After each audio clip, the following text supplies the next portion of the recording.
नकली बहन परीक्षा में लड़की की ड्राइंग की नकल करने के लिए एक्सरे दृष्टि का इस्तेमाल करने वाली थी, इसलिए उसने प्रयास न करने का निश्चय किया। उसने सिर्फ अपना नाम लिखा और चुपचाप बैठी रही। बहन बेचैन हो गई क्योंकि उसके पास नकल करने के लिए कुछ भी नहीं था और इसने लड़की के शक की पुष्टि कर दी। असल में वह अतीत से लौटी थी। पिछले जीवन में उसने बहन के साथ ड्राइंग प्रतियोगिता में भाग लिया था, लेकिन बहन ने पहले जमा कर दिया और उसका काम बिल्कुल उसी जैसा था। फिर उसने लड़की पर चोरी का आरोप लगाया। लड़की ने इसे नकारते हुए कहा कि फिर से ड्रॉ करें, मगर हर बार जब वह अपना विचार बदलती, बहन उसे पूरी तरह से कॉपी कर लेती। उसे समझ नहीं आया ये कैसे संभव है। आखिरकार उसी पर नकल का आरोप लगा। माता पिता ने अपमान किया और यहाँ तक कि उसे मारा भी। पीड़ा से टूटकर उसने आत्महत्या का सोचा। उसी समय बहन ने स्वीकारा कि उसने सचमुच नकल की थी और फिर उसे इमारत की ऊंचाई से धक्का दे दिया। लेकिन शायद आसमान को दया आई और उसे दूसरा मौका मिला। वह उसी दिन लौट आई जब प्रतियोगिता में आरोप लगाया गया था। अब वह पहले जैसी रोने वाली लड़की नहीं थी। उसकी नजरें बर्फ जैसी ठंडी थीं और उनमें कोई दया नहीं बची थी। उसे पता था कि बहन पहले ही उसकी ड्राइंग देख सकती है और उन्हें कॉपी कर लेगी। परिवार उसे गलत समझता रहा और वर्षों बाद मिला रक्त संबंध ही सबसे गहरी चोट बन गया। पिता और भाई को संदेह था, लेकिन हावी माँ और झूठी बहन के सामने उनकी आवाज बेअसर रही। उसने पिछली गिरावट को याद किया, लेकिन इस बार वह अंत बदलेगी। वह आत्मविश्वास और चमकदार सूट में लौटी। बहन ने चिंता का नाटक किया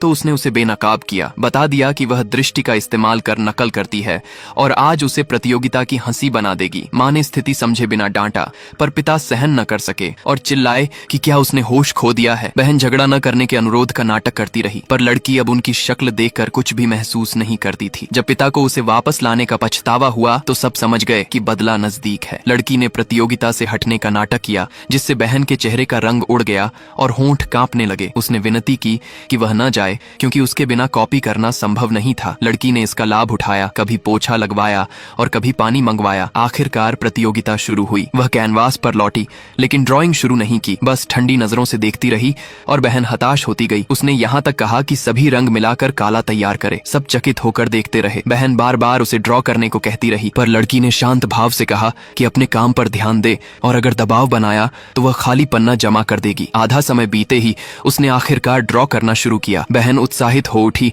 और नकल करने की क्षमता सक्रिय कर दी, सोचकर कि इस बार वह आसानी से जीत जाएगी, पर वह पहले ही जाल में फंस चुकी थी। प्रतियोगिता खत्म होने से 5 मिनट पहले बहन ने अपनी कृति जमा की और जज ने उसकी प्रशंसा की। फिर वह लड़की के पास पहुंची और उस पर नकल का आरोप लगाया, पर लड़की ने स्वीकारने से इनकार कर दिया। जज ने पूछा, दोनों की रचनाएं एक जैसी क्यों हैं? परिवार ने फिर आरोप लगाया, मगर लड़की ने मासूमियत पर अडिग रहते हुए कहा कि उसका काम पूरा नहीं हुआ है और वे उसका न्याय नहीं कर सकते। बहन ने व्यंग्य किया कि केवल 5 मिनट बचे हैं, इतने समय में वह दोबारा नहीं बना पाएगी। लेकिन लड़की ने कहा उसे 5 मिनट नहीं चाहिए, 1 सेकंड काफी है। उसकी आंखों में ठंडी चमक कौंधी और तुरंत उसने अपनी ड्राइंग पर पानी की पूरी बाल्टी उड़ेल दी।